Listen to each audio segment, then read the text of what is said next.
Kenapa tidak memberi khutbah?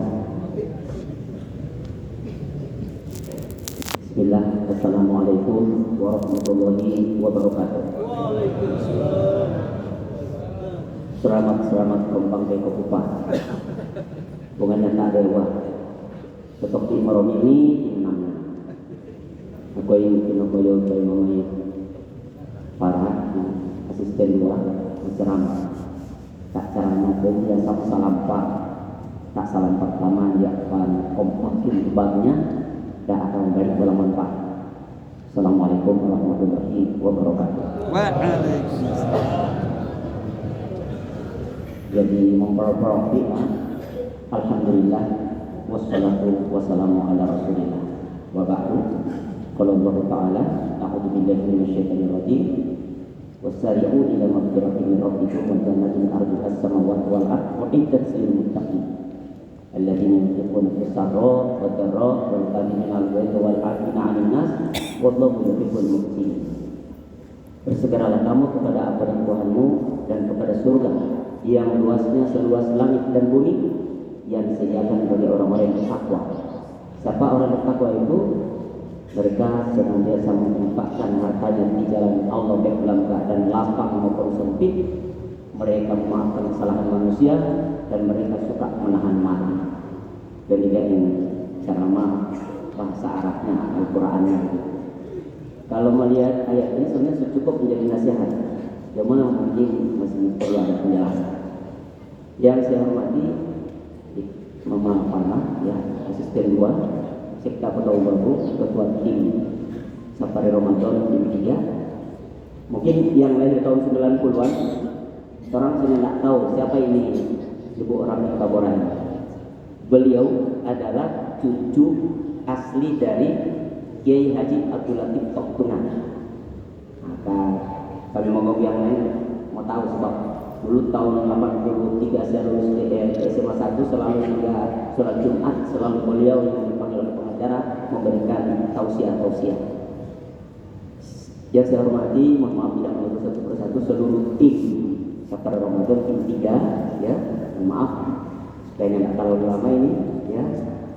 Yang saya hormati Ketua Majelis Ulama Indonesia yang saat ini kedudukan Allahuyyarham Kiai Haji Abdul Latif Toktungan itu dulu Ketua Majelis Ulama Indonesia yang sekarang lebih cucu yang menjabat Ketua Majelis Ulama Indonesia Kota Baru, Bapak Haji Muhammad Syahran Nur Bonibala LC MPD.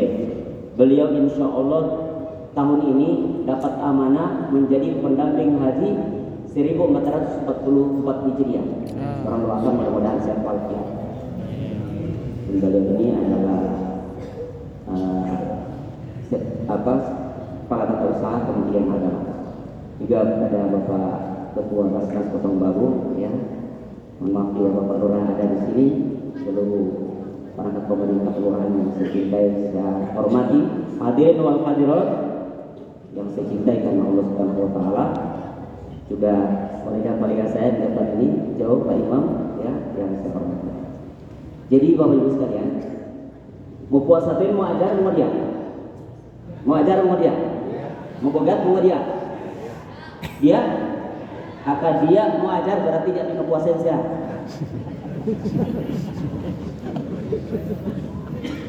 Karena orang puasa itu menahan lapar dan dahaga.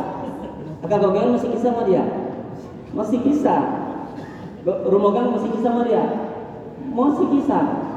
Karena masih bisa, karena itu ditahan. Karena itu Ramadan ini namanya Syahrus Sabar, yakni bulan sabar. Gitu. Saya menjelaskan ayat tadi, ya. Ini ayat sangat luar biasa. Ini adalah penafsiran Al-Quran surat Al-Baqarah ayat 183. Ya ayyuhalladzina amanu kutiba alaikumus syiyam kama kutiba alal ladzina min qablikum la'allakum tattaqun. Orang beriman, berpuasalah kalian seperti puasa yang telah kami perintahkan kepada orang-orang terdahulu supaya kamu bertakwa. Jadi takwa ini adalah hasil daripada puasa. Kalau orang berpuasa di bulan Ramadan, itu bukan hasil takwa. Hasil takwa itu sesudah Ramadan. Kalau di dalam masjid memang sudah bertakwa, ya kan? Nah, apa itu takwa? Takwa itu melaksanakan perintah, menjauhi larangan, dan itu dilaksanakan sesudah sholat 5 waktu, sesudah sholat Jumat, sesudah puasa Ramadan. Ittaqilah haitsu ma kunta, bertakwalah kalian kepada Allah di mana saja kalian berada. Jadi di masjid bertakwa, di luar bertakwa, karena tidak ada satupun tanah yang kita injak ini melainkan dilihat oleh Allah Subhanahu wa taala perbuatan kita. Nah, jamaah sekalian yang saya cintai karena Allah. Lalu apa ciri-ciri takwa itu? Ciri takwa itu yang pertama adalah alladzina yunfiquna fis sarra wa dharra. Mereka yang senantiasa menginfakkan hartanya di jalan Allah, baik dalam keadaan sempit maupun dalam keadaan lapang. Pertanyaannya, kalau kita orang berinfak lagi hati senang, kira-kira mau berinfak atau nyata? Mau berinfak toh? Kalau hatinya tidak senang, mau berinfak atau nyata? Nyata toh? Sekarang pertanyaannya, kira-kira mau berinfak itu tunggu ikhlas atau dipaksa? Karena yang dimaksud dengan ayat ini adalah ada orang yang hartanya lapang tapi hatinya sempit, dia tidak akan berinfak. Tapi ada orang yang hartanya sempit cuma hatinya lapang, dia suka berinfak.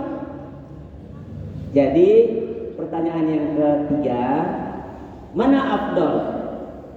Infak 25.000 ikhlas atau 100.000 tidak ikhlas? Kira-kira mana yang afdal?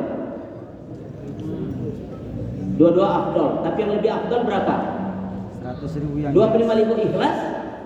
Lantas di Kota Kamal cuma 1.000 DP infak karena cuma 1.000 yang ikhlas. Ini sesaharian yang ajarkan sama saya. Yang lebih afdal itu adalah 100.000 yang tidak ikhlas. Kenapa? Karena 100.000 itu masih membahagi.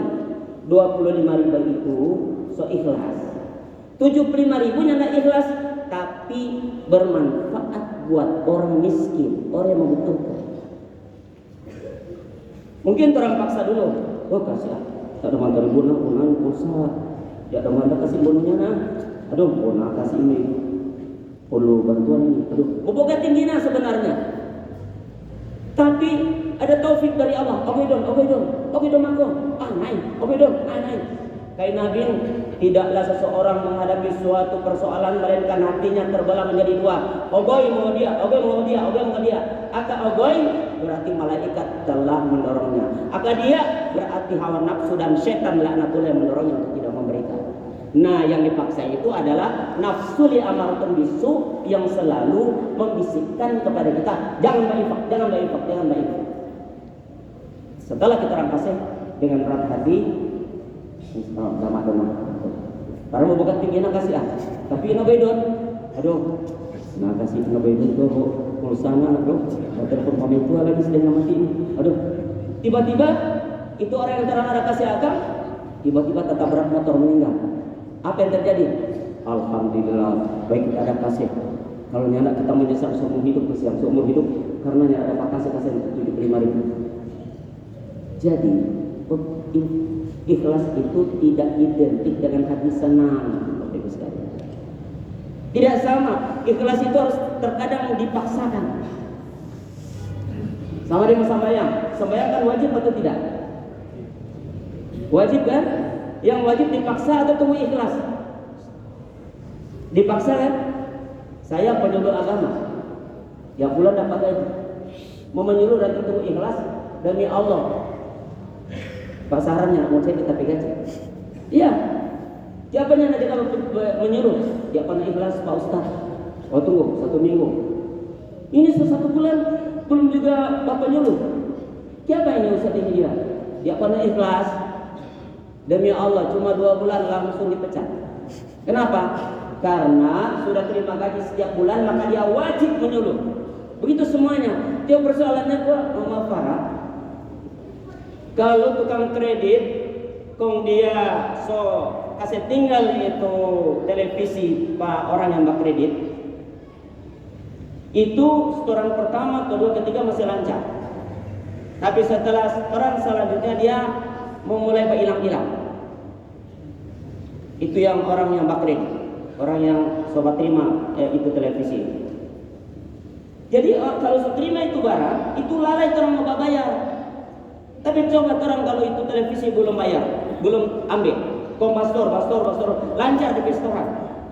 Begitu juga orang ini, masya Allah. Allah sok kasih itu nikmat duluan kepada kita. Inna a'tainakal kautsar fasholli li rabbika wanhar. Allah telah memberikan nikmat kepadamu, maka sholat maka ratumu dan berkorban. Jadi sesungguhnya sholat kita itu, ini meribuan itu marbot itu orang bilang kata kalau rajin sholat itu DP rizki lancar, betul tak? Percaya nggak kalau orang rajin sholat itu rezeki lancar? Lancar, karena apa? Dia mendapatkan rezeki dari pekerjaannya. Tapi hadirin ada salah kaprah. Kalau kita orang mau jadi marbot, mau jadi pengurus masjid, mencari kekayaan, demi Allah kekayaan tidak akan pernah didapat. Kita suka jadi kaya, jadi pengusaha. Semua itu sudah diatur oleh Allah rezekinya.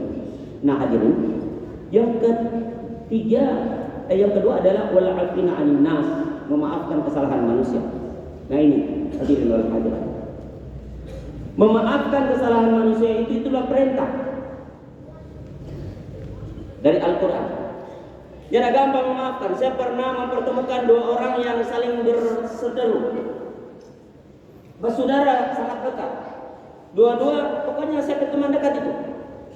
Bertahun-tahun dua selalu berkelahi. Terus apa yang terjadi? Kata Nabi, saya datang ke satu orang. Ustaz, saudara, coba ente duluan minta maaf pada. Karena kata Nabi, orang yang paling baik di sisi Allah adalah orang yang pertama kali memberi maaf. Coba pergi minta maaf pada dia lalu berancam.